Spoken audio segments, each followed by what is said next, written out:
Nous sommes bien arrivés à Hue. Donc nous avons pris un bus de nuit qui a duré 15 heures. Donc c'était pas très agréable pour dormir, mais on est bien arrivé. Là on est en train de prendre notre petit déj et on va aller visiter la cité impériale.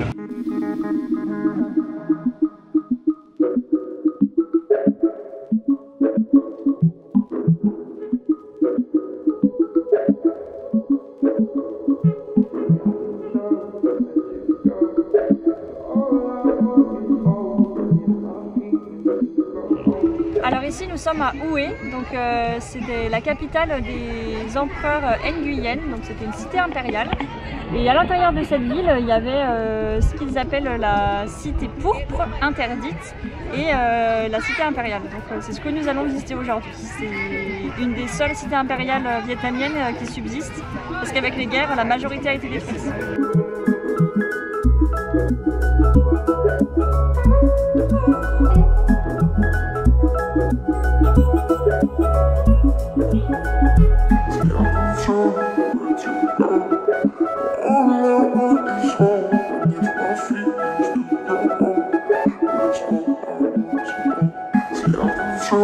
On va visiter le pavillon de la belle-mère, donc de la mère de l'empereur, qui avait le droit à une gigantesque partie dans la cité.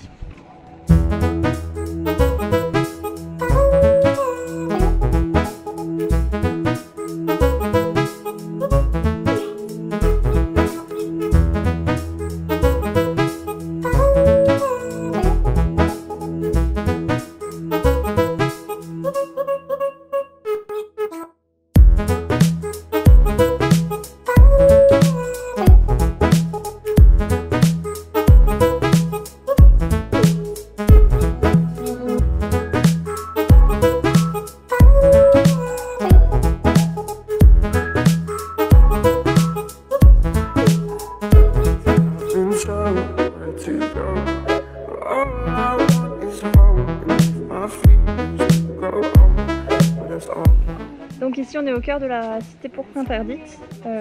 Par contre, un peu à notre grande déception, il y a beaucoup de bâtiments qui ont été détruits et qui n'ont pas été encore rénovés. Du coup il n'y a pas énormément à voir, mais ça reste intéressant quand même. On est tombé dans un petit restaurant qui est recommandé par différents guides, donc qui est tenu par un sourd-muet mais vraiment très sympathique.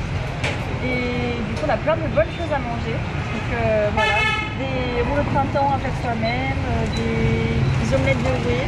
C'est une spécialité ici, c'est une omelette avec de la crevette, un peu de viande et du soja dedans.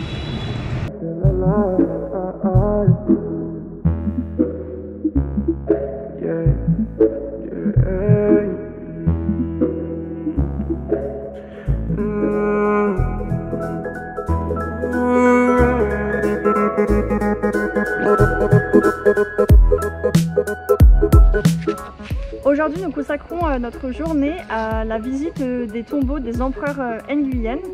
Donc ce qui est intéressant, c'est que ces tombeaux, ils ont été construits de leur vivant et ils ont été construits comme de véritables résidences secondaires, parce que pour les Vietnamiens, il y a une véritable vie après la mort, donc il faut qu'ils soient bien logés. On se trouve dans le tombeau de Minh Mang.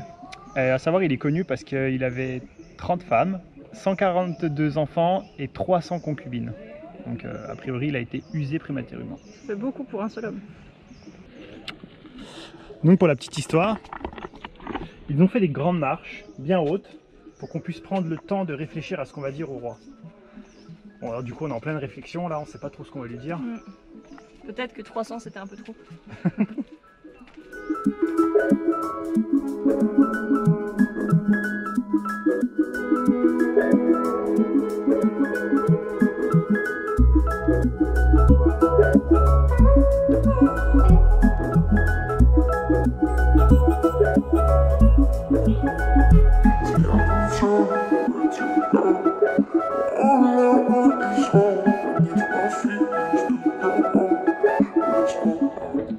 C'était pas très grand nos petits soldats de l'époque.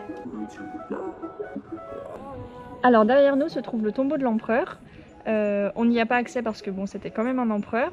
Donc c'est la butte sur laquelle il se trouve est séparée de nous par un étang et par un pont.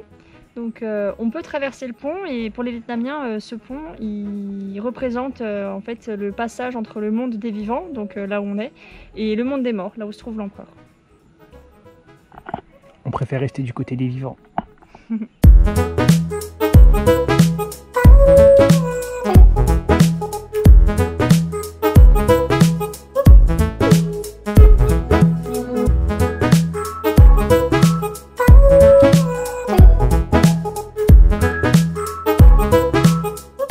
Alors on a repris nos petits scooters et on est arrivé à la pagode de Tien Mu. Donc c'est une pagode qui a été érigée et qui est connue pour cette très grande tour qui a 7 étages et qui montre les 7 réincarnations de Bouddha.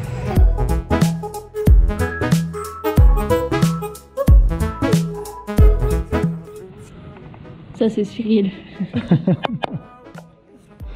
On dirait un Gollum celui-là. Lui il a bien mangé, lui il a pas assez mangé. C'est super joli.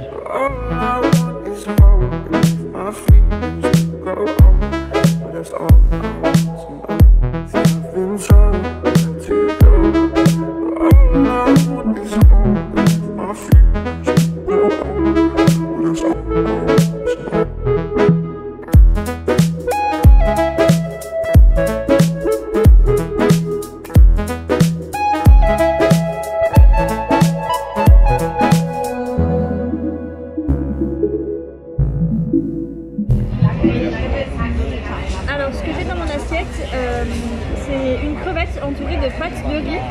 Donc c'est super gluant mais c'est super appétissant comme tu dirais.